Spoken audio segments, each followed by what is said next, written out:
C'est les solutions Smart Home organisées par la SBA Île-de-France Smart Home. Nous avons décidé il y a quelques semaines de passer en revue les différentes box Smart Home et Smart Building aussi, puisque l'un pouvant faire l'autre la plupart du temps. Il y a 3 semaines, nous avons eu la chance d'avoir 2 spécialistes pour nous parler de JDOM et de Domovea, la solution d'Aguerre. Aujourd'hui, nous allons passer en revue 2 solutions que beaucoup d'entre vous connaissent. Crestron, qui est un ancêtre du Smart, puisque, vous le savez, l'entreprise a été créée dans les années 70 et c'est peut-être une des plus anciennes solutions de domotique utilisées aujourd'hui. Et puis, Energisy Connect, qui est une solution qui a été développée par un distributeur grossiste de matériel électrique, Rexel. Et nous aurons donc une présentation de cette solution. Le but, c'est de faire un petit panorama de toutes ces box, ces hubs. Je disais lors de la première présentation qu'on leur donne beaucoup de noms différents. Le but, c'est de concentrer dans une seule boîte, pour ça qu'on dit box, les actionneurs, les commandes que l'on peut donner aussi bien dans le smart home que dans le smart building, à ces solutions smart. Et puis, bien sûr, pourquoi nous parlons de R2S? Vous savez que c'est le cheval de bataille de la SBA. Vous connaissez le référentiel R2S tertiaire. Le R2S résidentiel vient d'être publié et nous travaillons sur le R2S Connect. Et il est intéressant de regarder si les solutions que nous vous proposons peuvent rentrer dans le cadre de ce R2S ou qu'est-ce qui manque pour que ces solutions puissent servir dans des référentiels R2S. Je vais donner tout de suite la parole à Alexis. Je ne sais pas qui a encore à côté vidéo. Là, j'entends. Voilà. Je ne l'entends plus, c'est bon. Je vais donner tout de suite la parole à Alexis pour revenir justement sur le but de ces présentations. Merci Pierre-Nicolas. Donc Alexis Axteder. Donc moi je suis en charge avec Olivier Granon de la région Île-de-France Smart Home au sein de la SBA. Donc le but de cette session ce soir, ça va être de vous présenter les 2 solutions Crestron et Energisy Connect, comme l'a dit Pierre-Nicolas. Donc on a à peu près 35 minutes par solution. Une première partie qui est de la présentation, qui sera effectuée par nos experts.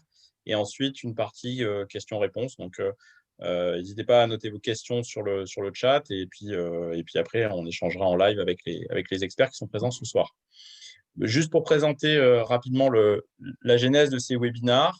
En fait, quand on échange entre nous, entre intégrateurs, on est chacun des passionnés, on est tous convaincus qu'on a la meilleure solution du marché entre les mains. Et en fait, on se rend compte que souvent c'est vrai, mais c'est vrai par rapport à un contexte. Et donc, vous verrez ce soir, en fait, dans quel contexte les experts qui vous présenteront les solutions ont l'habitude de mettre en œuvre leur solution et pourquoi ils estiment que c'est une solution qui a vraiment une valeur ajoutée par rapport aux autres. Pourtant, il y a énormément de solutions. Donc, vous le verrez tout à l'heure, on a d'autres sessions qui sont prévues. Aujourd'hui, c'est la 2e, mais on en a d'autres qui sont planifiées. Comme le disait Pierre-Nicolas, on essaye de faire rentrer en fait, ces solutions dans le cadre des travaux de la SBA autour du Ready to Service. L'objectif, en fait, c'est de voir dans quelle mesure les solutions qu'on vous présente sont en adéquation avec la philosophie du R2S, à savoir l'interopérabilité, la sécurité, l'ouverture. Et donc, c'est des points en fait, que vous verrez à la fin des présentations. On a mis en place une matrice qu'on ne détaillera pas, mais qui permettra de faire le lien un peu plus tard sur des comparatifs entre les solutions. Donc, pour vous préciser, les sessions de ce soir sont d'un niveau qui est relativement technique. Les premières parties sont assez génériques, mais après, on rentrera assez dans la technique. Il y aura des sessions une fois par trimestre qui seront organisées pour pour avoir une vue un petit peu plus, plus générale, pour rentrer un peu moins dans le détail, mais de manière un peu plus globale sur les solutions. Pour finir, ces webinars, on les a voulu ouverts à tous, donc ils sont complètement ouverts, ils sont enregistrés, même si on a eu un petit couac sur le tout premier. À partir de celui-là, ils seront enregistrés, vous pourrez les retrouver. Malgré tout, il y a du contenu qui est plus spécifiquement réservé aux membres de la SBA. Donc notamment, on a un outil d'échange interne, donc le Slack, qui nous permet d'aller plus loin sur certains points. Les présentations seront accessibles en interne et le webinar, l'enregistrement sera également accessible en interne. Donc bien sûr, on vous invite à rejoindre la SBA et j'espère qu'en tout cas les présentations de ce soir vous convaincront de l'intérêt d'échanger ensemble. Pour vous donner une petite vue sur les prochaines sessions, donc aujourd'hui, on est sur la deuxième et celles qui sont prévues par la suite seront planifiées le 19 janvier et le 11 février, avec notamment l'IPX 800 et Apple HomeKit, ensuite Live Domus, puis Google. Et vous verrez, il y en a beaucoup d'autres qui sont dans les tuyaux, mais ça arrivera au fur et à mesure. Voilà, restez connectés et puis, vous aurez donc d'autres sessions par la suite qui vous permettront de découvrir de nouvelles solutions. Juste avant de laisser la parole à nos deux experts, nos trois experts de ce soir, je laisse la parole à Olivier qui va nous faire une petite introduction sur le métier de l'opérateur de service. Oui, bonsoir à tous, Olivier Granon. Donc oui, je voulais juste, comme ce soir on va parler de solutions. Alors, il y a un micro qui demande à être coupé, s'il vous plaît. Est-ce qu'on pourrait couper le micro de la personne qui est en train de parler? Voilà, donc moi, au niveau de cette introduction, j'aurais voulu juste parler effectivement du futur métier de l'intégrateur, qui pour nous va devenir, je dirais, un opérateur numérique de service. Et dans le cadre de ce futur métier, j'invite tout le monde à participer aussi aux différents travaux que nous faisons avec la SBA et l'Anitech sur l'élaboration de ce nouveau métier qui va aussi s'occuper de photovoltaïque, de recharge de voitures, etc. Donc, écoutez, je vous souhaite un bon webinar et puis je vous dis à bientôt. Merci, cher Nicolas, à toi. Oui, c'est le micro de Stéphane Le Gall, si vous pouvez. Rien d'autre, hein. De toute façon, ça va être vous pouvez fermer votre micro éventuellement pour l'hurleur, enfin la sirène. Alexis, c'est toi qui as lancé la session? Non, justement, je vais voir si je peux faire quelque chose, mais je ne suis pas sûr. Normalement, l'animateur, il peut couper le micro. Ouais, mais qui est animateur? Qui a lancé la session? C'est pas nous. Si, ce qu'il faudrait, c'est une adresse mail à eux pour qu'on puisse créer un compte, en fait. Ah, s'ils nous donnent l'adresse mail. On demande leur mail de d'habitude et puis comme ça, nous, on le rentrera dedans, on mettra un mot de passe à nous et puis on leur filera après. Est-ce que quelqu'un… Mais qui a lancé la session? Qui est-ce qui est… C'est Dominique, je pense. Oui, voilà, moi aussi, je lancé la session. Ok. Bon, bah, génial. Monsieur Le Gall, pouvez-vous couper votre micro, s'il vous plaît? Monsieur Le Gall. Monsieur Le Gall, êtes-vous là? Une fois. On va essayer de parler plus fort et de couvrir. Donc, je vais donner tout de suite la parole à Crestron. C'est vrai que c'est une solution, comme je le disais, historique. Et nous aurons deux spécialistes pour en parler. Olivier, tout d'abord, et ensuite Alex, qui pourra nous donner un autre point de vue sur Crestron, tant la solution, vous le savez, est vaste, historique, complexe, et vous allez peut-être le découvrir, c'est une solution qu'on dit très complexe à programmer et très onéreuse. Est-ce que ces dogmes vont tomber ce soir ou pas? Je vous donne la parole. Olivier, c'est à toi. Merci beaucoup. Donc, bonsoir, Olivier Arnaud. Je suis gérant de la société Oseo et je vais vous parler ce soir avec Alexandre de la solution Crestron. Je vais vous présenter deux projets atypiques. Alexandre vous présentera par la suite un projet plus classique. On fera un passage sur la partie tarification pour que vous ayez une idée des tarifs des produits. les différents protocoles avec lesquels ils sont compatibles, comment on programme un système et enfin, on conclura sur le système. Ce qu'il faut savoir, c'est que Crestron est un fabricant de produits, mais plus généralement de solutions domotiques, qui permet de piloter des systèmes audiovisuels, donc ça historiquement, mais maintenant, aujourd'hui, c'est des systèmes globaux sur tout le smart home et de manière générale sur le smart building.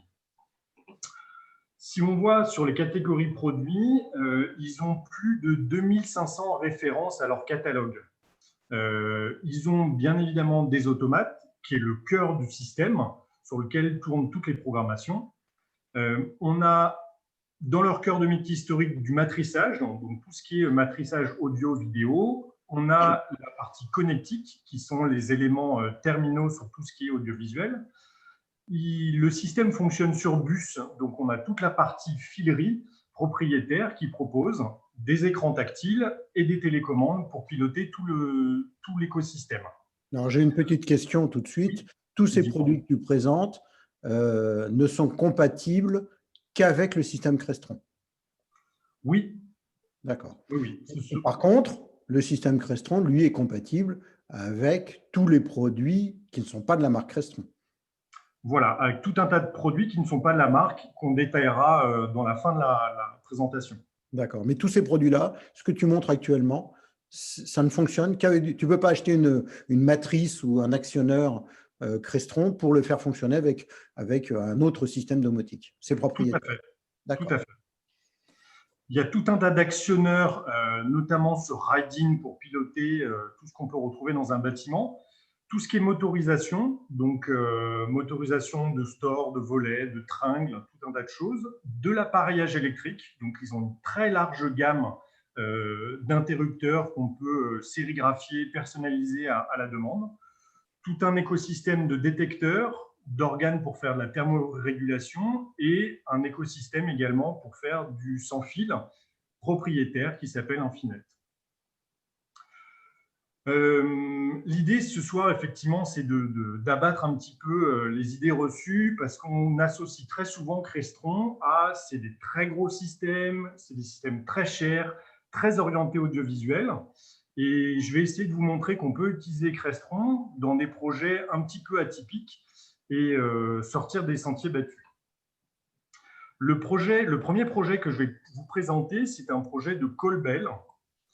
L'idée, c'était de mettre en place dans un logement qui fait 23 000 m², donc c'est un très très gros logement sur Paris, un système de call-bell. Donc c'est de pouvoir appeler la conciergerie à travers les différentes pièces principales. Donc il y a 45 pièces principales dans ce bâtiment et il fallait pouvoir installer des télécommandes et depuis ces télécommandes, pouvoir avertir la conciergerie dans les 6 cuisines.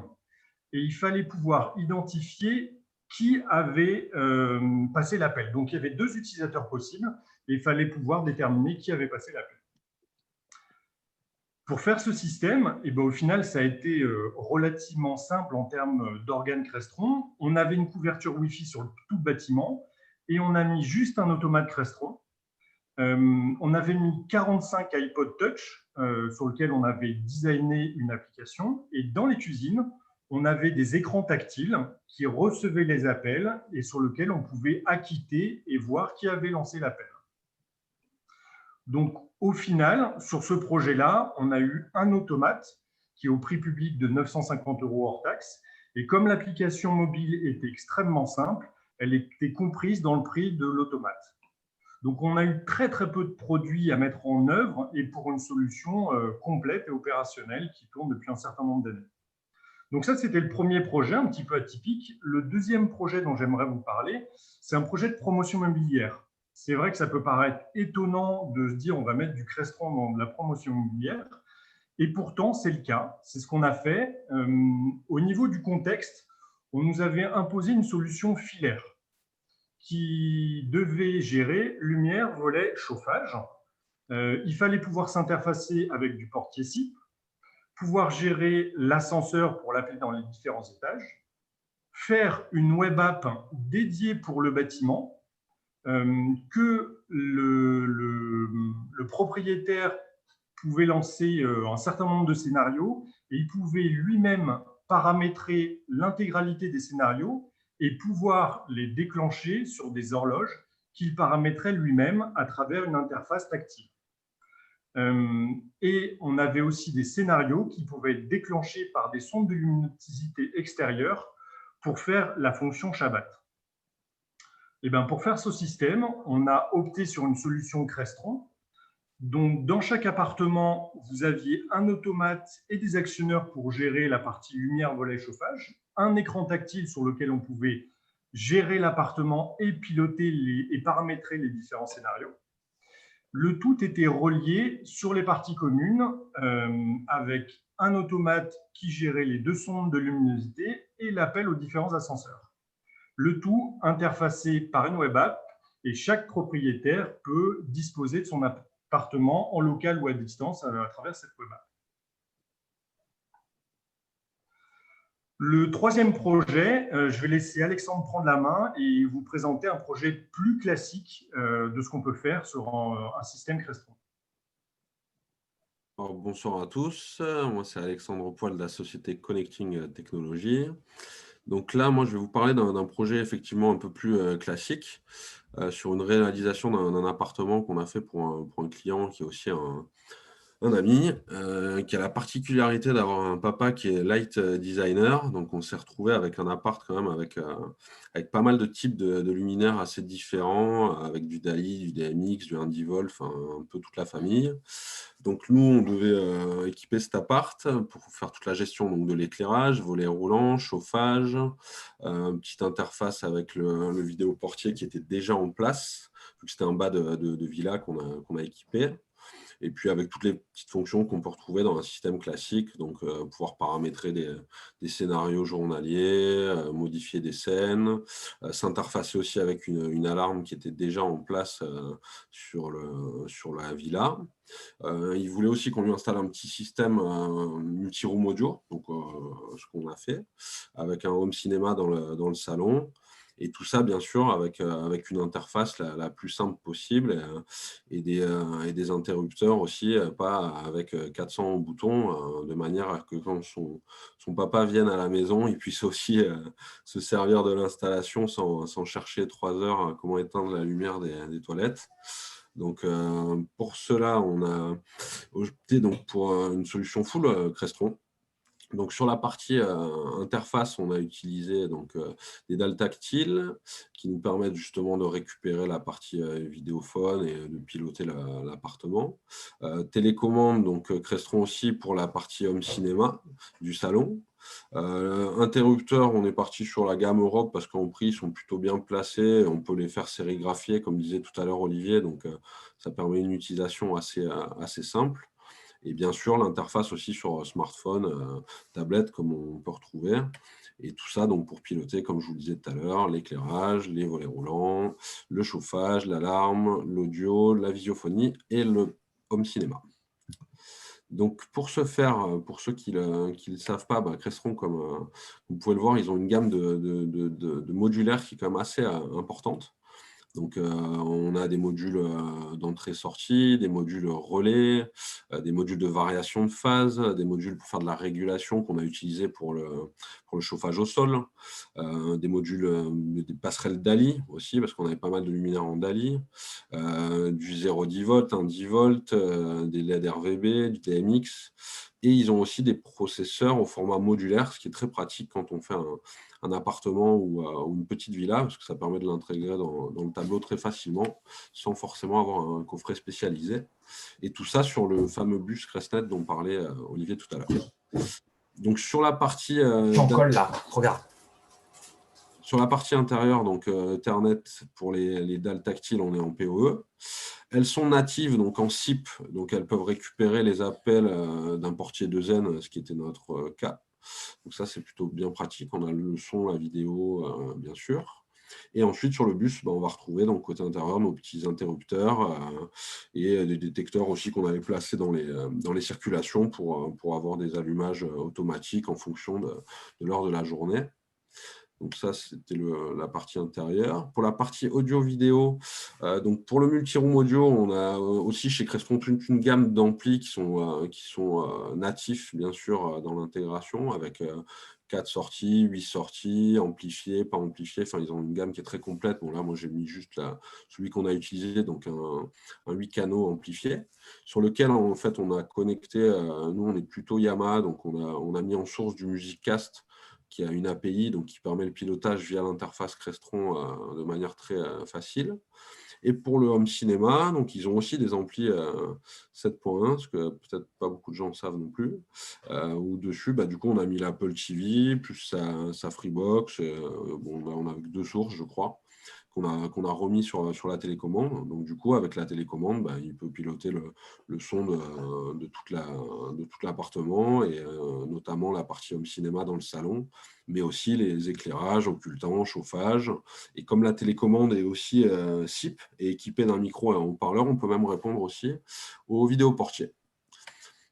Donc ça, c'est ce qu'on a mis dans le salon. Et les haut-parleurs, voilà, pour finir, parce qu'on a fait du full Crestron. Pour ceux qui ne le savent pas non plus, Crestron, il fabrique aussi des haut-parleurs qui sont d'ailleurs en promotion pour la fin d'année. Et vous avez ici toute une partie de la gamme qu'on a utilisée, donc du in-wall, du in-ceiling, des petits piquets pour mettre sur la terrasse. Et après, bon, ils ont toute une gamme très complète de différentes tailles, des caissons de basse aussi qu'on peut retrouver dans leur catalogue. Et pour terminer, donc là, on va parler des tarifs et je vais relaisser la main à Olivier qui va continuer sur ce sujet. Alors moi, j'avais une question juste avant que vous parliez des tarifs. D'ailleurs, j'encourage tous ceux qui sont connectés, s'ils ont des questions à poser, par le petit chat que nous avons sur Zoom, qui n'hésitent pas à poser leurs questions. J'essaierai de les relayer ou même de répondre directement, enfin de demander aux spécialistes de répondre directement.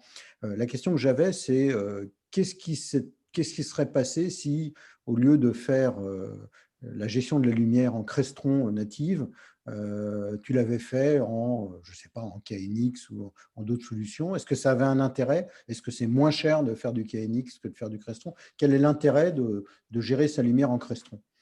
L'intérêt, en fait, pour moi, c'est que quand on fait une solution complète, forcément, chez Crestron, en fait, ils vont avoir un niveau de remise qui sera assez confortable, justement, pour pas être plus cher que du KNX, parce que moi, j'avais déjà fait la comparaison avec du KNX, où on est quasiment au même tarif. Et l'avantage, c'est surtout le gain de temps, parce qu'en fait, si on partait, par exemple, sur du KNX, ça veut dire qu'il faut rajouter une passerelle CI-KNX qui existe chez Crestron, et qu'en fait, il faut à la fois faire la programmation KNX sur ETS et d'un autre côté, faire la programmation côté Crestron. Donc, en fait, le prix peut-être des modules Crestron est peut-être, et encore, je ne suis pas sûr, un peu plus cher que certains modules KNX, mais le gain de temps de faire la programmation uniquement avec Crestron comble en fait la différence de prix, clairement. D'accord. Olivier, tu voulais parler argent? Ouais, voilà, parlons un petit peu argent, qui est quand même le nerf de la guerre. Je vous ai montré quelques tarifs de produits qui sont très utilisés dans le domaine du smart home. Donc voilà, ça vous donne un aperçu. Un module qui fait 8 relais 16 ampères avec 8 entrées contacts. Vous avez le prix de 288 € hors taxe publique. Vous avez le prix du variateur qui est un 4 x 1200 watts, donc qui est un équipement très costaud. L'alimentation bus, qui est un organe classique de tous les systèmes bus. Et je vous ai montré le petit de la gamme des automates, où en termes de spécification, il a 4 Go de flash. Vous pouvez faire en natif directement du RS232, du RS422, RS485, de l'infrarouge, de la liaison série, donc RS232. Vous avez 2 entrées digitales et 2 relais 30 volts. Il y a bien évidemment un web server intégré dans lequel vous pouvez déposer votre programmation et c'est natif BACnet. Ce qui est important quand même de noter par rapport à beaucoup d'autres solutions, c'est que l'application mobile est payante et elle est payante à la fois sur un format smartphone et sur un format iPad, enfin, pardon, tablette. C'est-à-dire que si vous avez 2 formats d'équipement mobile, il faudra acheter 2 fois l'application. Voilà pour la part. Quel que soit le nombre de smartphones qu'on a. C'est-à-dire qu'on ne paye pas 100 $ par smartphone. Alors, on paye 100 $ par compte Par contre, Apple ou Google Home. D'accord. Mais si on a 5 smartphones, on ne paye pas 5 fois. Voilà, si vous avez 5 smartphones sur le même compte, on va dire Apple, vous payez une seule fois. D'accord. Je vais parler un petit peu… Juste un mot pour parler prix, puisque effectivement, les prix qu'on voit là, c'est des prix d'un matériel haut de gamme, mais ce n'est pas si cher que ça. Enfin, bon, non. beaucoup de gens s'attendaient à des prix encore plus élevés. Par contre, s'il faut mettre 3 semaines pour programmer une lumière, ce n'est pas rentable. Donc, je ne sais pas si vous en parlez un petit peu après. On va en parler par la suite. Je ne vais pas défleurer le sujet tout de suite. Je vais laisser faire dans la présentation, mais effectivement, on l'évoque. Donc, de base, les systèmes Crestron savent faire de l'infrarouge, du RS-232, BACnet, USB, IP, SMTP, etc. Donc ça, je vous l'ai présenté un petit peu avant. Via du matériel Crestron, vous avez tout un tas de passerelles qui existent. Donc, vous pouvez faire du DMX, du DALI, du KNX, du LON, de l'AirPlay, gérer tout ce qui est audiovisuel donc en CEC, HDMI, du RTS SOMFI. Et après, comme vous avez une interface IP, dès que vous avez un protocole IP ouvert avec une API, eh ben, vous pouvez intégrer énormément de systèmes. Donc là, je vous en détaille quelques-uns. Il y a notamment beaucoup de choses liées à la clim. Vous pouvez piloter de l'audiovisuel, donc la Freebox, du Sonos de manière native, etc., etc. Mais il faut considérer que dès que vous avez une passerelle IP avec une API ouverte, ben, normalement, vous pouvez sans problème intégrer sur du Crestron. Alors, qui développe ces protocoles? C'est Crestron lui-même ou, comme on l'avait vu il y a 3 semaines avec JCOM, c'est une communauté? Comment ça se passe? Il y a plusieurs manières. Crestron a un market sur lequel vous pouvez récupérer des drivers. Donc, certains sont gratuits, d'autres sont payants. Après, il y a des forums et des communautés qui fonctionnent en parallèle de Crestron, qui vendent ou qui mettent à disposition des drivers. Donc, soit c'est des fabricants qui eux-mêmes proposent les drivers et la plupart du temps, ils sont gratuits. Soit, quand les fabricants ne proposent pas les drivers, il y a des développeurs indépendants qui vendent ou mettent à disposition des drivers sur des plateformes. D'accord. En termes de programmation, alors vous avez plusieurs moyens de programmer. Donc, c'est vraiment un système qui se programme. Les 3 logiciels les plus connus pour faire la partie code, il y a Simple Windows, Simple… À 40, il y a la partie qui m'intéresse un peu plus. Qu'on va vous détailler par la suite.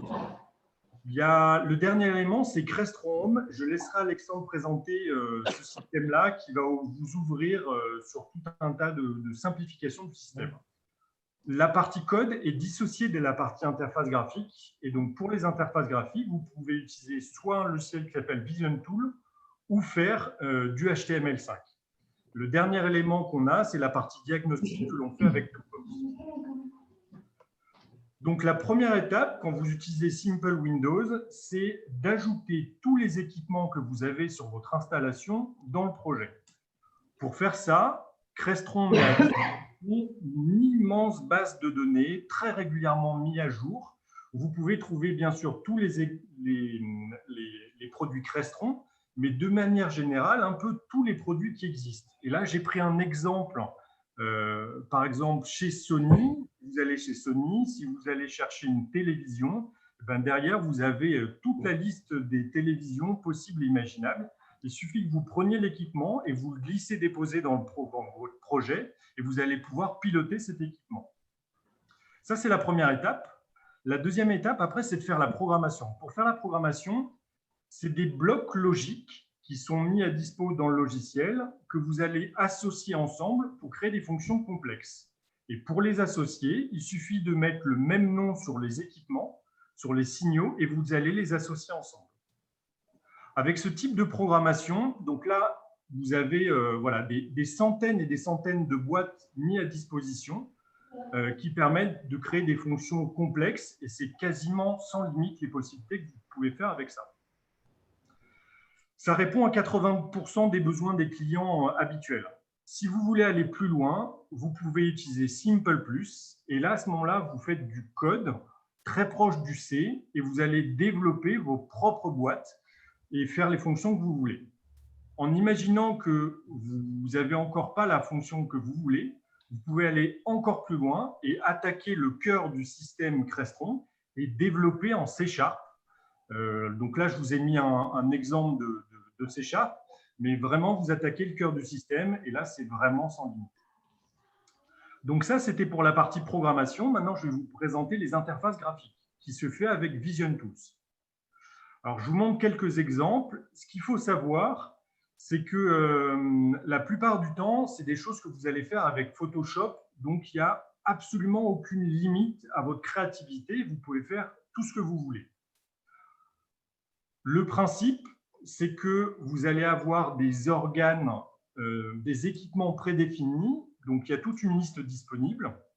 Je vous montre l'exemple justement de listes. Vous avez, si vous voulez faire des listes, vous avez tout un tas d'exemples et il suffit de les prendre et de les déposer sur vos interfaces graphiques. Une fois que vous les avez déposés, quand vous cliquez dessus, vous avez tout un tas de paramètres qui sont disponibles sur ces objets-là. Et donc, vous pouvez avoir une trentaine, quarantaine, cinquantaine de paramètres disponibles qui vous permet de faire vraiment des interfaces graphiques totalement sur mesure.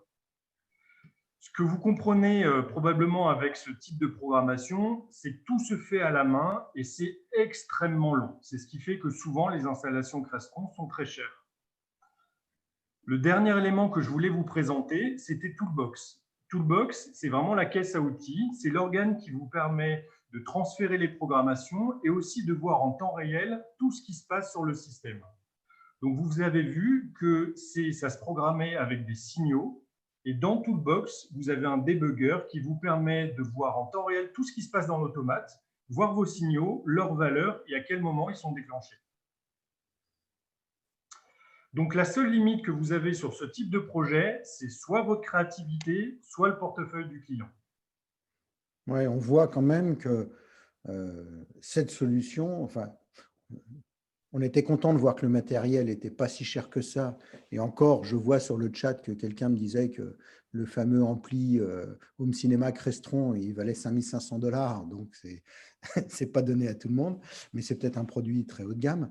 Mais si effectivement, il faut faire du Photoshop, il faut manier des langages comme du C, c'est pas à la portée de tout le monde, quoi. Donc, et ça prend énormément de temps et c'est ça qui fait que Crestron est peut-être cher. Et c'est exactement ça. Souvent, ce n'est pas obligatoirement le matériel qui coûte cher, c'est plutôt le temps de mise en œuvre et mise en service. Et Crestron en était clairement conscient et c'est pour ça qu'ils ont développé Crestron Home. Et je vais laisser Alexandre développer cette partie-là. Alors, Alexandre, c'est quoi Crestron Home ?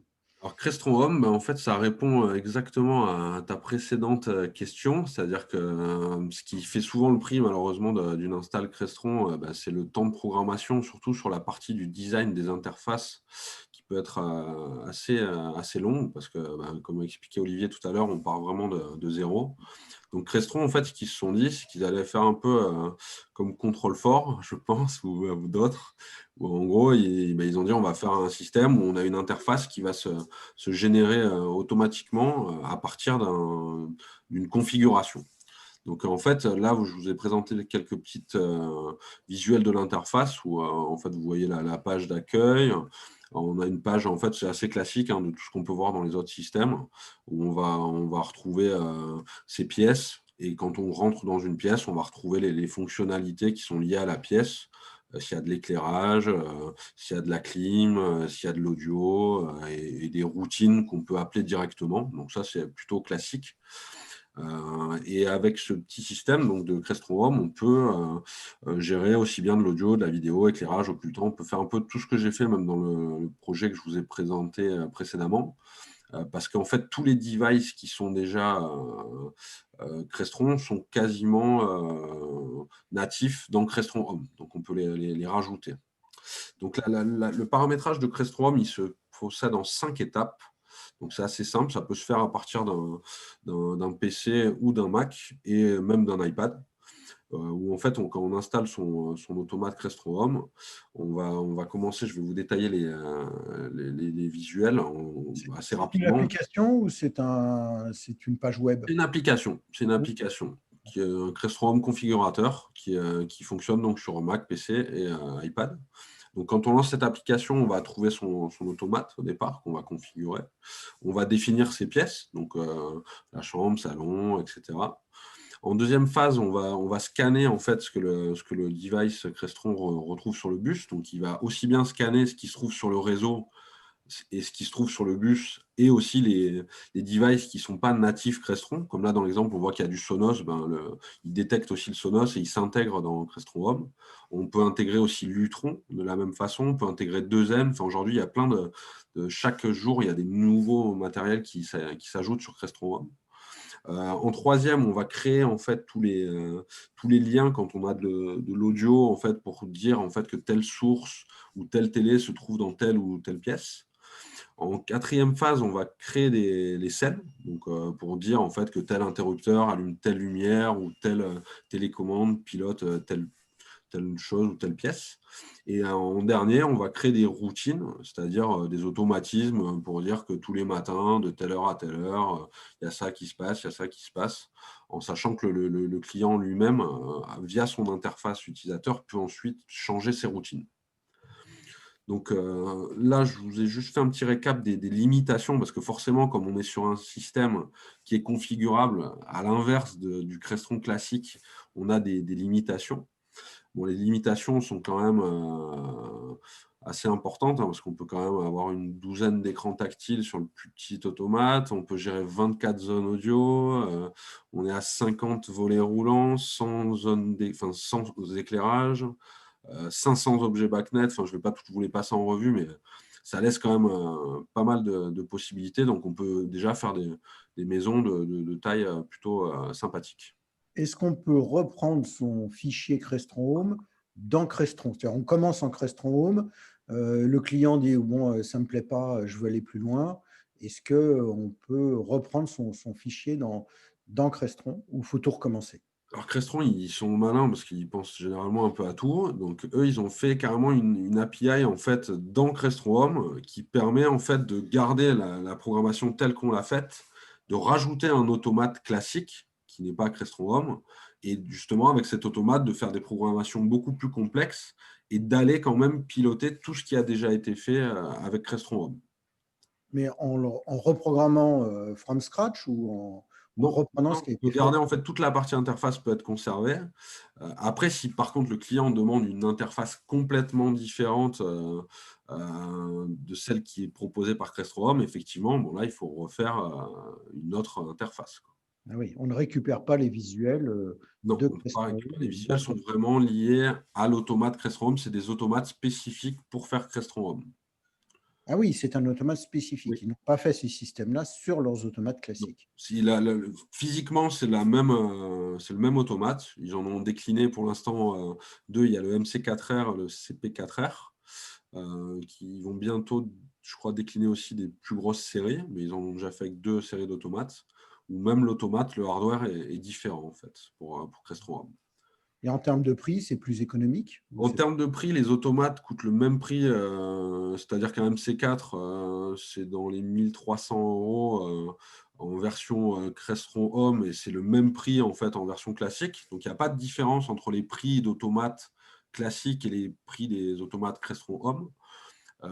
Et après, par contre, ce qui change beaucoup, c'est que, par exemple, pour faire une programmation, je m'étais amusé à reprogrammer le bureau d'Antibes que j'avais fait à l'origine avec du Crestron classique, où j'avais passé peut-être 3-4 jours pour faire la programmation et les visuels, et avec ça a pris 2 heures, quoi, pour au final avoir les mêmes fonctions, la même chose, avec à la limite une interface qui est peut-être même plus jolie que celle que j'avais faite moi. Donc forcément, c'est là-dessus qu'on gagne vraiment du temps, quoi. Le CP4R, il est à quel prix à peu près? CP4R, on est à 2190 hors taxe. D'accord, donc c'est des processeurs assez évolués, quoi. Ok, il nous reste assez peu de temps. Juste pour conclure, voilà, en deux secondes, mais bon, là, on en a déjà un petit peu parlé. Donc moi, pour moi, bon, là, vous pouvez lire ce qui est marqué, mais moi, le vrai plus de Crestron, c'est vraiment qu'on peut aller un petit peu hors des sentiers battus et répondre à tous les moutons à 5 pattes, même 6 pattes, parce que on peut vraiment tout faire. Donc il n'y a pas de limitation, et ça, c'est plutôt plaisant. Ils ont une hotline aussi qui est quand même assez réactive et un service qui est, avec des gens qui sont très compétents et qui peuvent vraiment vous aider quand vous bloquez sur quelque chose. Le matériel est très très fiable aussi, ça c'est quand même plutôt pas mal. Et puis quand il y a des problèmes, qu'il y a des mises à jour, ben, c'est fait assez rapidement, c'est assez vite détecté, les mises à jour sont très vite disponibles. Et les points négatifs, comme Pierre-Nicolas le disait tout à l'heure, ben, ça peut être effectivement pour certains produits le prix qui est quand même peut être conséquent, mais après voilà, si on est un peu malin et qu'on utilise certains produits un peu détournés comme l'a fait Olivier, on peut arriver à des prix qui sont quand même raisonnables. Un point aussi que j'aimerais préciser dans les points positifs qu'on n'a pas marqués, c'est la rétrocompatibilité. Oui. C'est-à-dire que le protocole est standardisé depuis les années 70, Crestron existe depuis 1975, et je crois qu'il y a une rétrocompatibilité quasi complète sur leurs produits. Donc, vous pouvez revenir sur une installation qui a 15 ou 20 ans et rajouter des produits. Et donc, ça, c'est quand même quelque chose de très plaisant. Et dans les points négatifs, effectivement, qu'on a cités là, ce qui peut être gênant, c'est qu'il y a peu de compatibilité avec des protocoles radio autres que ceux de Crestron. Donc, c'est assez difficile de faire du Zigbee ou du Z-Wave ou du N-Océan, ce genre de choses. Ou sinon, il faut vraiment trouver une passerelle IP sur ces protocoles avec une API ouverte que l'on peut intégrer sur le Crestron. D'accord. Moi, je pensais vraiment que le Z-Wave, Zigbee et compagnie étaient intégrés En tout cas, pas nativement. Pas nativement, comme ils ont leur protocole Infinet, bah forcément, ils privilégient leur radio qui est aussi propriétaire plutôt que d'autres systèmes. Et juste pour répondre à la question que j'ai vue passer sur les formations, ça, c'est un point positif. Toutes les formations chez Crestron et certifications sont gratuites. D'accord. Par contre, bon, pour ce qui nous intéresse, R2S, il va y avoir du boulot chez Crestron pour être R2S, étant donné que beaucoup de choses sont propriétaires et que pour l'interopérabilité avec Crestron, est-ce qu'on peut piloter un automate Crestron avec une solution tiers? Bien sûr, sans problème. En fait, c'est juste une question de développement. Un automate Crestron, il a un serveur web à l'intérieur. Il suffit que vous définissiez une API et que vous la mettez à disposition et vous pouvez piloter avec n'importe quel automate du Crestron avec une liaison en WebSocket ou en client-serveur quelconque. Donc finalement, pour pas beaucoup d'efforts, Crestron pourrait devenir R2S Connect, par exemple. En fait, il est R2S Connect, mais après, c'est une question de programmation de l'intégrateur. Soit l'intégrateur met à disposition cette fonction-là moyennant du temps de développement, soit de base, elle n'est pas prête. Elle n'est pas dispo de prête, de fait. On arrive au bout du temps qui nous est imparti. Vous vouliez qu'on regarde un petit peu cette matrice. De toute façon, la matrice, on la met à disposition dans le document. L'idée, ce n'est pas obligatoirement de la détailler. Je pense qu'on reviendra dessus lors des présentations trimestrielles, peut-être pour faire une synthèse de toutes les boxes qu'on aura vues et afficher peut-être le diaporama complet. Alors pourquoi vous dites que c'est compatible en partie avec les assistants vocaux? Qu'est-ce qui manque, par exemple? Je laisse Alexandre répondre là-dessus. Ils ont fait, en fait, de manière native, il y a Alexa forcément et Google Home. Après, par contre, ils n'ont pas encore Siri avec. En fait, Siri, ils ont fait un truc un peu bâtard. En fait, on peut utiliser Siri avec la télécommande Crestron, mais par contre, on ne peut pas avec HomeKit piloter Crestron nativement. Enfin, moi, je me suis amusé à le faire parce que je me suis frappé le code à la main, mais sinon, de base, ça ne fonctionne pas, quoi. C'est pour ça que c'est marqué partiellement, quoi.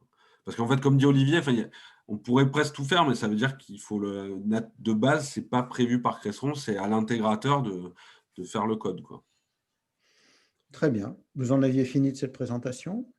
On en a fini. La dernière page. Écoutez, je vous remercie beaucoup parce que c'est très clair et en une demi-heure, présenter une solution comme Crestron, c'était un pari qui était pas facile.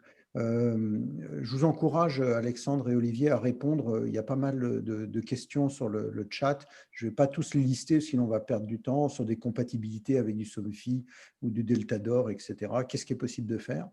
Donc, je vous laisse répondre en direct sur le chat, ce qui va me permettre d'enchaîner. On va faire un grand écart parce que là, Anthony va nous présenter une solution qui a été développée par un grossiste en électricité que vous connaissez tous, qui s'appelle Rexel. La solution s'appelle Energeasy Connect.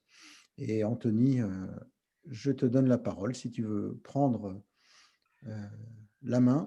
Effectivement, bonsoir à tous. Donc, voilà, vous m'entendez bien. Je vais présenter donc, la solution, comme vient de le dire, de chez Rexel Energeasy Connect. Donc, c'est… Juste pour te présenter, tu es intégrateur. J'étais intégrateur, j'ai changé un petit peu de positionnement depuis quelques temps. J'ai été intégrateur pendant une dizaine d'années. J'ai fait beaucoup de veille technologique et je reviens sur un aspect un peu plus business et conseil auprès de mes clients avec des solutions que j'ai sélectionnées et que je mets en avant, dont celle de Rexel. D'accord. Et tu es basé où? Je suis basé au Puy-en-Velay, dans le 43, en Haute-Loire. Très bien. Voilà. Je vais nous partager ton écran, ton slide. Ça marche. Je n'ai pas la fenêtre.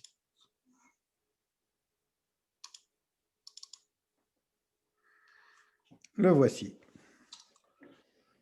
Le voilà. C'est une solution qui est assez récente. Hein. Oui, c'est une solution qui a 2 ou 3 ans, il me semble, mais qui arrive à peu près à maturité là, depuis, disons, 1 an. Voilà. Donc, voilà. Donc, c'est une solution multifabricant et multiprotocole, radio et filaire. Effectivement, elle a pas mal évolué et elle s'enrichit régulièrement de nouveaux protocoles et de nouveaux produits compatibles. Donc, Rexel, c'est un grossiste. Ce qu'ils ont fait, c'est qu'ils ont associé les marques qui distribuent et la box Energeasy Connect, c'est un peu le vecteur domotique de chez Rexel. Voilà. Très bien. Voilà, donc visuellement parlant, la solution, elle se présente en fait soit, comme vous le voyez sur la photo de gauche, en une version qui est en ambiance, qu'on va positionner à l'intérieur du domicile, où on va en fait greffer les protocoles qui ne sont pas gérés nativement, comme le IO, sous forme de clé USB. Et vous avez aussi une solution qui s'oriente plutôt sur les projets neufs, qui est une suite donc de plusieurs éléments en fait au format ride-in qui se greffent en fait sur un tableau électrique standard. En fait, vous pouvez voir le premier module à gauche, enfin pas le premier exactement. Là, le premier, c'est une cellule intercrépusculaire KNX de chez Aguerre. Donc, c'est le deuxième module, c'est l'alimentation de la box Energeasy Connect. Le module principal, Energeasy Connect modulaire. Et vient se greffer, en fait, des modules complémentaires associés à chaque protocole.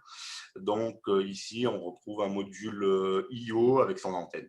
Voilà, IO RTS. Et juste à droite, on a une petite passerelle IP KNX conventionnelle. Et donc, tout un système juste là-dessous, c'est un système KNX filaire. Okay. Comme Domovea il y a 3 semaines, cette solution-là n'est pas accessible au grand public directement. C'est-à-dire que comme c'est… Alors voilà, effectivement, moi j'ai fait le choix de la mettre en avant comme effectivement le KNX, en fait, qui est le gros de mon travail. J'ai choisi cette solution parce que d'une part, effectivement, elle fait partie de la filière électrique et elle est réservée et doit être vendue et achetée par un professionnel et ensuite revendue à un client final. D'accord, c'est une solution qu'on ne trouve pas chez Leroy Merlin. Voilà, c'est ça, exactement. Ok, je te laisse continuer. Donc, il s'avère j'ai eu l'occasion, en fait, d'abord, j'ai testé la solution, j'avais la version ambiance que j'ai mis chez mes parents qui ont 70 ans, qui ont une maison existante, et ils ont vraiment adopté la solution. Ils avaient des volets roulants RTS, des volets roulants IO dans une véranda, des Velux, une porte de garage, une motorisation de portail. Donc, il a été facile, en fait, d'intégrer tous ces éléments-là et de mettre une box très simple, et ils en sont complètement satisfaits. Ils ont plus de 70 ans, et voilà. Aujourd'hui, ça permet de centraliser la maison et de greffer l'alarme dessus, et tout ça géré avec une seule application. Mais pour aller un petit peu plus loin, donc j'ai eu l'occasion, en fait, de trouver un client qui, lui, avait une sorte de spécificité, c'est que lui, il avait 2 systèmes domotiques distincts sur son installation. En fait, il avait un système domotique KNX de base gérant les éclairages et les prises commandées du domicile. Et en parallèle, il avait pour ses ouvrants, volets roulants Velux, motorisation de portail et de porte de garage, un système de chez Somfy en radio sans fil sur protocole IO. Il s'avère que j'ai rencontré cette problématique auparavant sur certains chantiers où les menuisiers ou les moteurs de volets roulants étaient déjà en radio IO ou RTS, par exemple, ou Bubendorf sans fil, et que derrière, le client exprimait le besoin d'un système KNX, et donc on se retrouvait un peu dans une impasse. Aujourd'hui, en fait, entre-temps, j'ai étudié de près la solution Energeasy Connect, et ce client-là, je lui ai… donc, en fait, lui, au départ, il voulait simplement rajouter… Il était équipé d'une Taoma qui gérait très bien la partie IO, mais il voulait s'équiper d'une box pour le KNX, donc un Domo VA. Il m'avait questionné pour un Domo VA, et pour lui, ça aurait été très bien d'avoir 2 box distinctes, puisqu'il ne trouvait pas la solution technique pour gérer l'ensemble des 2 solutions sur le même protocole. Donc, il s'avère que récemment, ça s'est fait au courant de l'année, dans le courant de cette année, Rexel, en fait, a rendu possible la gestion, en fait, des systèmes domotiques KNX filaires à travers plusieurs points que je vais détailler un tout petit peu plus tard. Donc, en tout cas, rendre compatible leur solution domotique avec le protocole KNX filaire. D'accord. Voilà. Je te laisse avancer. Donc, le client m'a dit, c'est parti, on y va. Il m'a acheté le matériel. Et donc, c'était un peu…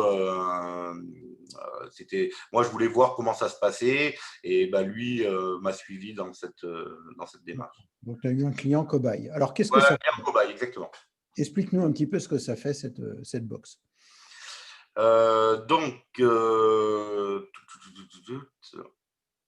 Si je reprends. Donc là, on voit effectivement le monde KNX d'un côté et le monde sans fil de l'autre. Voilà. Donc, ça a permis d'avoir une seule application pour gérer l'ensemble de ses besoins. Voilà, et ce qui est intéressant aujourd'hui avec cette solution-là, c'est qu'elle peut s'adapter dans ce cas-là, dans le cas de mon client, sur un projet existant, où les systèmes domotiques sont en place, les systèmes à piloter sont en place, ils sont de nature différente, de protocoles différents, et donc ça, c'est une bonne chose, mais aussi, ça peut s'appliquer dans le neuf, qu'on a vu tout à l'heure, la version Ride-in de la box, et en rénovation légère ou lourde, ou en tout cas dans l'existant. Donc, ça couvre pas mal de possibilités. Et voilà. Donc, elle est multi. Donc, ce que je disais, vraiment, son atout principal, c'est qu'elle est multifabricant, multiprotocole, avec de nombreux produits compatibles. Et ce qu'il y a de bien, c'est que tout de suite, ça déclenche une fidélisation du client. Ça veut dire qu'au départ, il s'adresse à nous là pour réunir ces deux systèmes domotiques principaux, mais derrière, il avait d'autres projets, il n'était pas équipé d'une alarme, il voulait contrôler de façon vocale son installation et mettre en place pas mal de scénarios. Voilà. Donc, la solution, elle répondait à tous ces critères. Je te laisse avancer parce que oui. Sinon, à 20h, on y sera. Voilà. Alors, tu ne nous as pas dit la différence entre les deux box. Là, tu es parti sur la box la plus évoluée pour ton client. Oui, voilà. Donc, c'est pas la plus évoluée, c'est qu'elle prend sa forme en fait au format Ride-in, mais c'est exactement le même produit que la box ambiance. Ah bon, c'est le même produit. Et elle gère aussi le KNX. Sauf que simplement, la box ambiance va gérer le protocole IO RTS en natif, sans module complémentaire, alors que la version Ride-in, il faut rajouter ça passe par un module additionnel. D'accord. Mais dans les deux versions, tu as la gestion du KNX. Voilà, la gestion du KNX. La gestion du KNX sous réserve, on va le voir juste après. Tac. Voilà, là on a un tableau de compatibilité. D'une part, avec la version ambiance, ça se passe, l'ajout de protocole se fait par des clés USB et sur la version modulaire, sur des modules additionnels qu'on vient greffer côte à côte. Pour KNX, c'est un peu différent, on va le voir juste après. Donc là, voilà, dans le cas de mon client, on a sélectionné une passerelle IP KNX conventionnelle avec plusieurs canaux tunneling. C'est préférable si on a à intervenir avec ETS en termes de support sur l'installation et en même temps laisser la box dialoguer avec le KNX en exploitation. Voilà. Donc, en termes de budget, ça reste raisonnable.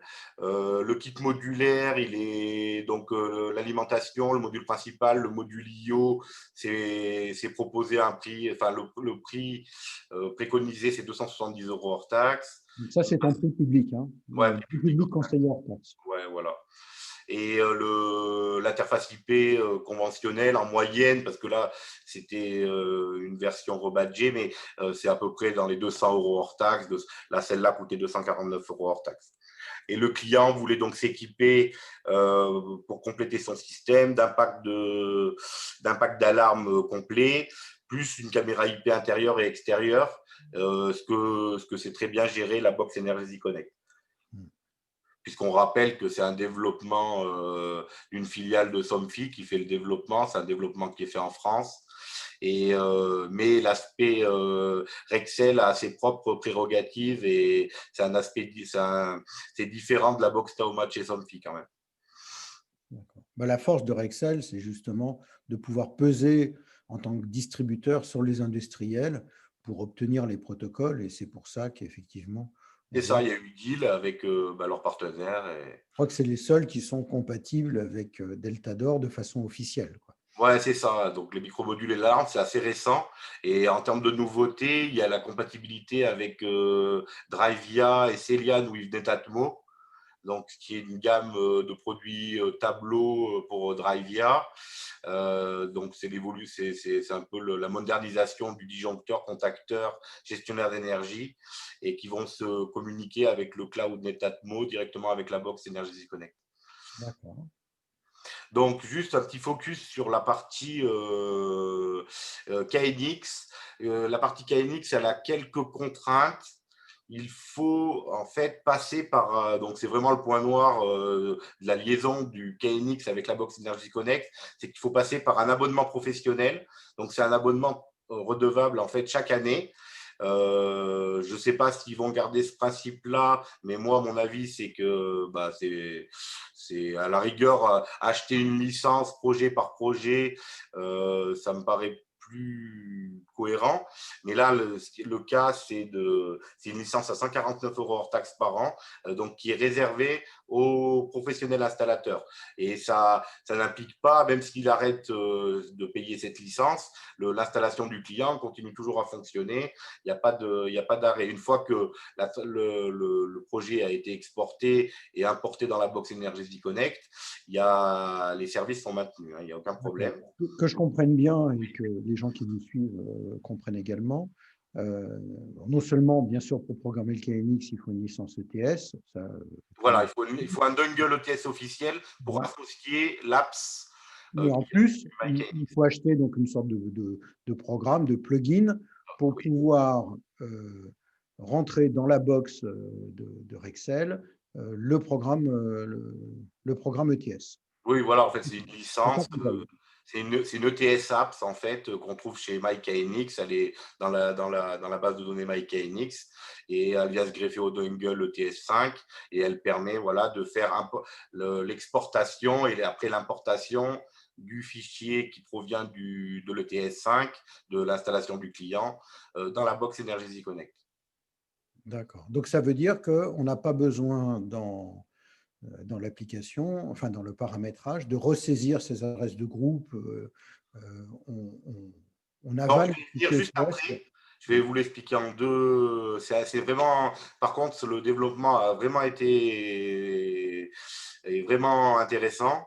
Par contre, juste pour rajouter, il existe une formule intermédiaire qui s'appelle 3i Conception, qui est un petit peu moins chère.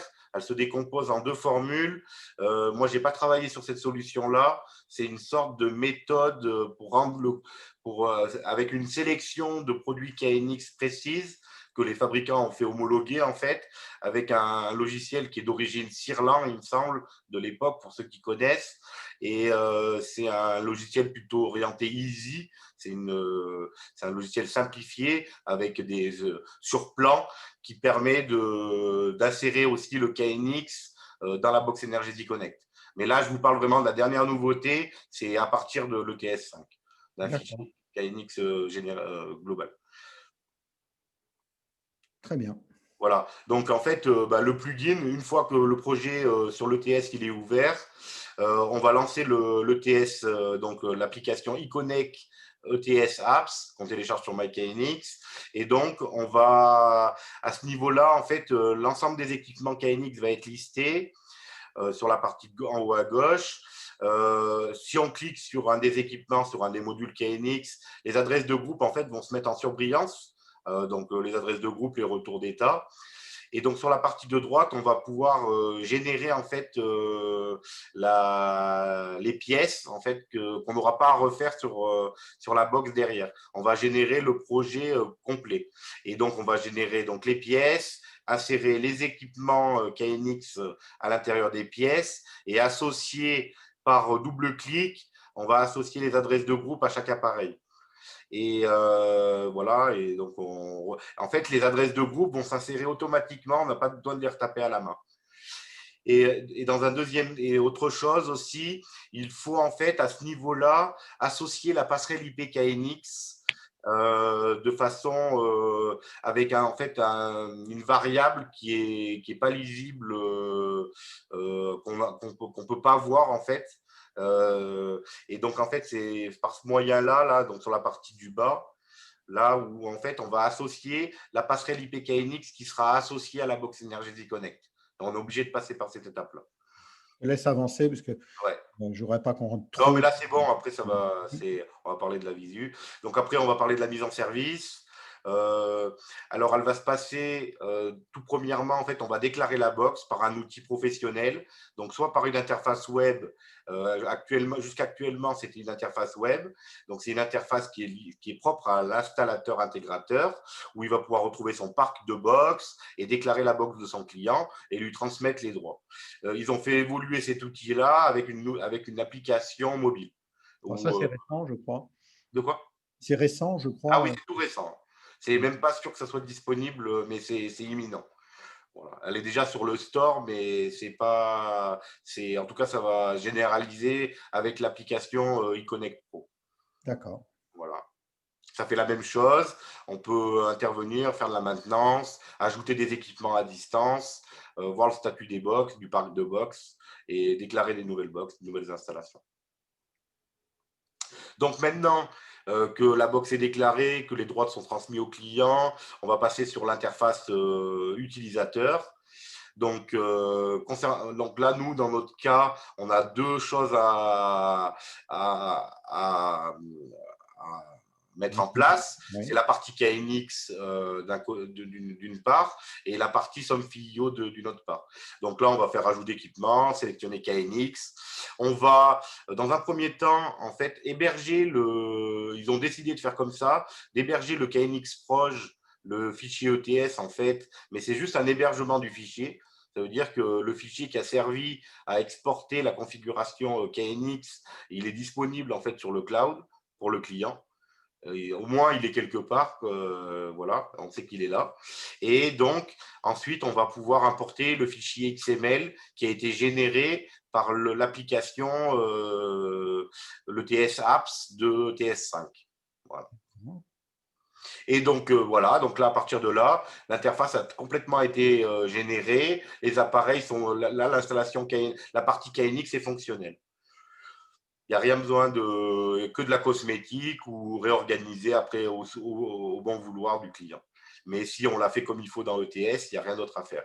Donc après, concernant la partie SOMFI, on va faire pareil, un ajout d'équipement, sélectionner le type d'équipement.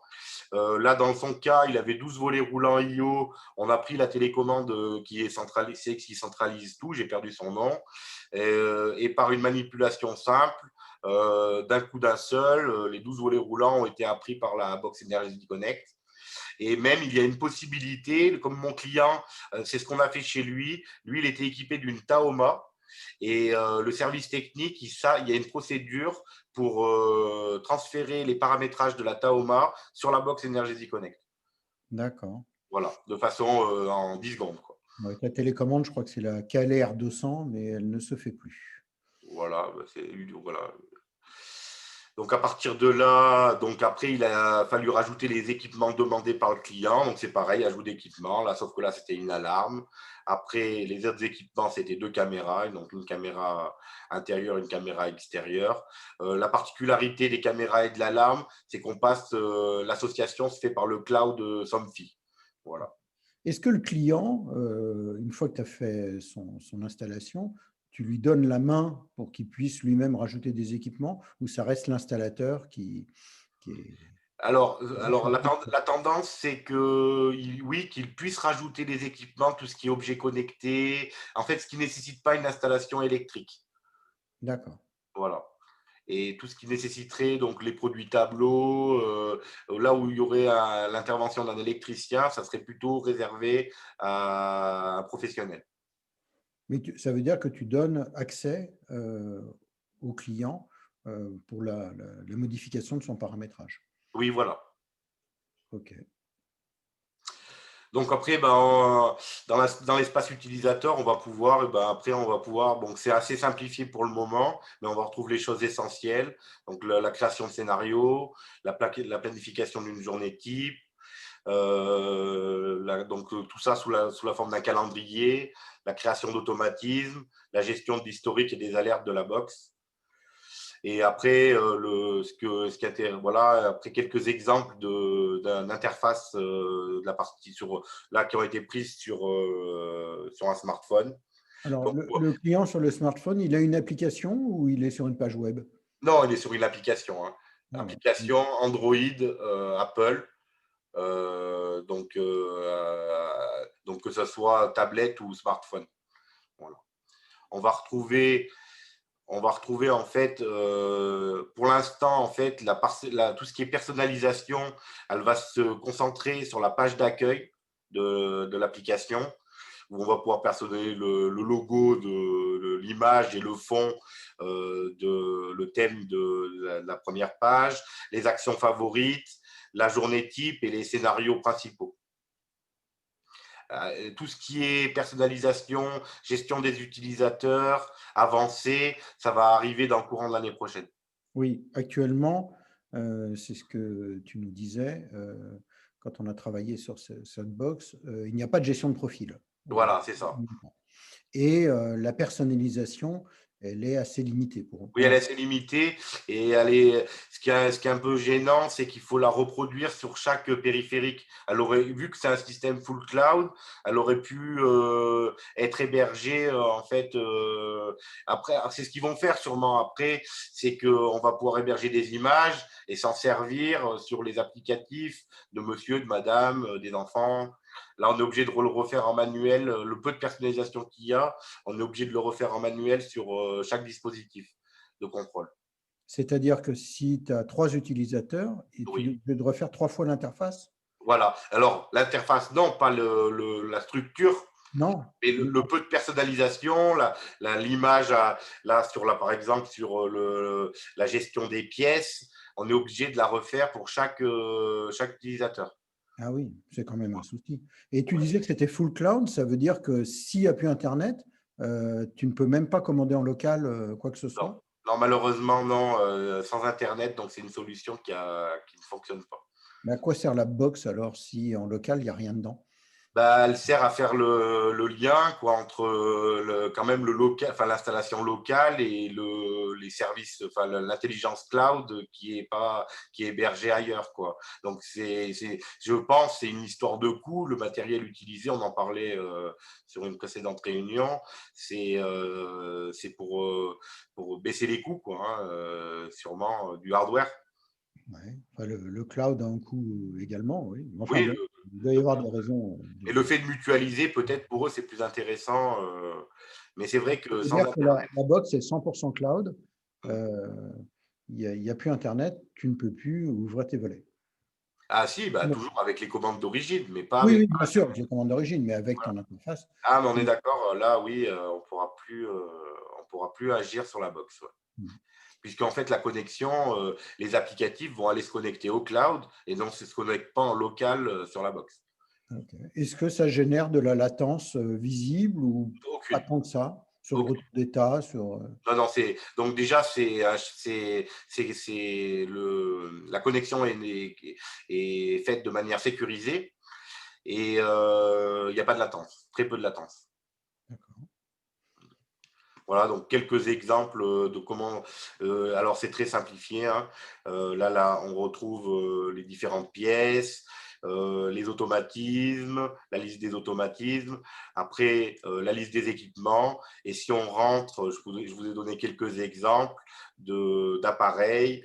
Donc là, on a là où en haut à droite, on a un capteur, on a une porte de garage. Alors les icônes, elles sont dynamiques, ça veut dire que si l'automatisme il propose un retour d'état, l'icône elle va changer, elle est dynamique. Comme pour l'éclairage, tout ce qui est ouvrant, et pour le système d'alarme, voilà.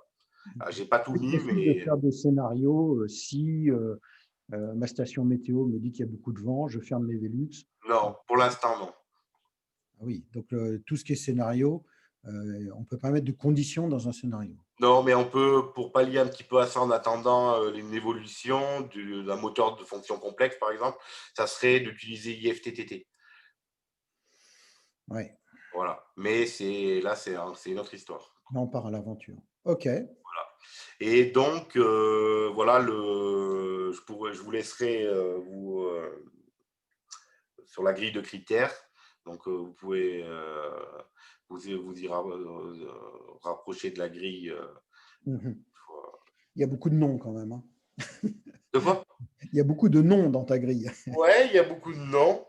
Mais franchement, voilà, je vais conclure là-dessus. Moi, j'ai eu l'expérience avec mon client et avec mes parents, par exemple. Elles se sont révélées très positives. C'est des gens qui ne sont pas forcément des utilisateurs avancés, qui n'ont pas des besoins extraordinaires en domotique. On a pu en mettre en place une solution à coût raisonnable, rapide, et avec moi j'ai expérimenté avec eux le fait que moi j'ai pas poussé l'intégration jusqu'au bout. C'est eux-mêmes mon client a créé lui-même ses propres scénarios, a pris en main le système et de façon ludique et en tout cas avec vraiment il était super content, quoi. Mes parents sont super contents. Moi, pour moi, le résultat, il est là, quoi. Si tout le monde est content, et ben c'est que ça marche et c'est qu'il y a un potentiel avec cette box. Moi, j'y crois, je l'ai choisi. Je pense qu'elle nous réserve des bonnes surprises là dans les prochains mois, prochaines années. Je pense que Rexel, c'est un acteur important de la filière et qu'il a les moyens de ses ambitions. Et là, ce qu'il a lancé, c'est… Moi, j'ai été, en fait, auparavant, il y a 10 ans en arrière, j'intervenais sur des salons Rexel où je commençais à voir les balbutiements, en fait, les discussions entre les différents acteurs. Et j'ai été vraiment étonné du résultat quelques années après. Je ne m'attendais pas du tout à quelque chose comme ça. Je trouve qu'il y a eu quand même… Voilà, ça a bossé dur et ça reste malgré que ce soit une solution full cloud, ça reste du solide et c'est bien conçu, quoi. Alors, tu nous disais lorsqu'on a préparé cette réunion qu'effectivement, il y avait de nombreux protocoles qui étaient présents, mais par contre, que les protocoles étaient limités. Tu me disais par exemple en Z-Wave, il n'y avait que 4 ou 5 actionneurs qui étaient reconnus et il n'y avait pas toute la panoplie du Z-Wave. Non, c'est ça, ouais. Il y avait 2 appareils qui étaient reconnus, mais pas. Donc ça, effectivement, c'est traite parce que tu achètes la boîte, il y a le logo Z-Wave, tu dis ça y est, je suis compatible Z-Wave. Or, il n'y a que 4 ou 5 produits qui sont dans la librairie et ça ne permet pas de faire beaucoup. Attention, ouais, pas sur tous les protocoles, mais en tout cas, un bon repère pour pour voir. Donc, c'est que déjà, il existe un guide de compatibilité 2019 là, qui va être mis à jour incessamment sous peu. Et après, il faut s'imaginer que les produits qui sont au catalogue Rexel, ceux-là, ils vont être forcément compatibles avec la solution. Donc, non, mais je pense que c'était important de le dire aussi, sans dénigrer la solution. On a vu que tu as un client qui est content, enfin, tu as des clients qui sont contents de cette solution-là. Ça prouve qu'elle a un marché, ça prouve qu'elle fonctionne, donc ça prouve qu'elle mérite. Ce n'est pas pour la dénigrer, mais comme on est entre professionnels, c'était juste pour tempérer un tout petit peu, parce qu'effectivement, quand j'ai vu ça la première fois, quand tu as fait ta première présentation, je me suis dit, c'est énorme les compatibilités, mais c'est énorme sur le papier, mais dans la réalité, il y a quand même une liste de produits compatibles par catégorie, Notion, Z-Wave, etc., qui n'est pas illimitée, quoi. Ouais. C'est ce que tu nous avais dit. Et que toi, même à titre personnel, tu utilisais aussi beaucoup d'Homovea, enfin, tu utilisais différentes solutions, différentes box, et tu utilisais aussi d'Homovea qui était plus complète dans certains biais que d'autres. C'est un peu ça. Disons que elles sont complémentaires et elles ne s'adressent pas au même type de projet. Et ce n'est pas le même prix non plus. C'est pas le même prix non plus, mais en tout cas, moi, j'arrive à. En fait, moi, j'ai une clientèle qui regarde les prix aujourd'hui, qui veulent un système moderne, s'équiper d'un système moderne. Et donc, moi, j'arrive à faire des études assez poussées sur les coûts, surtout sur le KNX, parce que c'est ce que je maîtrise le plus. Et si financièrement, le client ne peut pas se payer un système KNX, il ne faut pas abandonner la partie. Un système comme Energy Connect peut convenir. Et en tout cas, ça fait toujours un projet qui sera équipé d'une solution domotique. C'est toujours mieux d'un projet qui ne sera pas équipé d'un. Pour moi, en tout cas. Mais après, ça ne sert à rien d'aller fracasser les prix sur le KNX si le client ne peut pas se le payer. Après, il existe d'autres solutions, mais moi, en offre de repli, mais qui peut être aussi une offre pour des projets plus petits, des projets existants. C'est une offre qui a toute sa place, à mon avis. Ouais. On le voit bien d'ailleurs, toutes les box qu'on présente déjà et qu'on va présenter, elles ont toutes leurs cibles, toute leur clientèle Là, on a fait le grand écart. On est passé d'une solution Crestron très, très onéreuse à une solution Energeasy Connect récente qui a des prix qui sont vraiment très, très attractives, avec quand même pas mal de compatibilité. Anthony, je te remercie pour cet excellent travail. C'est très intéressant parce que je pense que la plupart d'entre nous ne connaissaient pas beaucoup cette box qui est récente. Et je vais repasser la parole à Alexis, car les prochaines semaines vont être riches en présentations également. Alexis, tu peux déjà nous donner le premier rendez-vous. Merci Anthony. Oui, ce que je disais sur le chat, donc pour répondre à une des questions, Idomus, par exemple, fait aussi partie de la liste. On n'a pas encore toutes les dates de planifier. On a, donc la prochaine, ça sera le 19 janvier. Surveillez bien vos mails parce que la date est en cours de confirmation, mais a priori, ça devrait être le 19 janvier avec notamment HomeKit. Et si je ne me trompe pas, qu'est-ce qu'on avait prévu? C'est une bonne question. IPX. Et IPX, voilà. Tout à fait. Merci, Olivier. Une solution de GCE. GCE, tout à fait. Voilà, qui sont des solutions modulaires très intéressantes. On sait déjà qui présente ces solutions-là? Alors, la solution de GCE sera présentée par Philippe Roux de Domopad. Bien sûr, qui est le spécialiste. Et la partie HomeKit devrait être présentée par Karl et moi-même. Très bien. Oui. Voilà.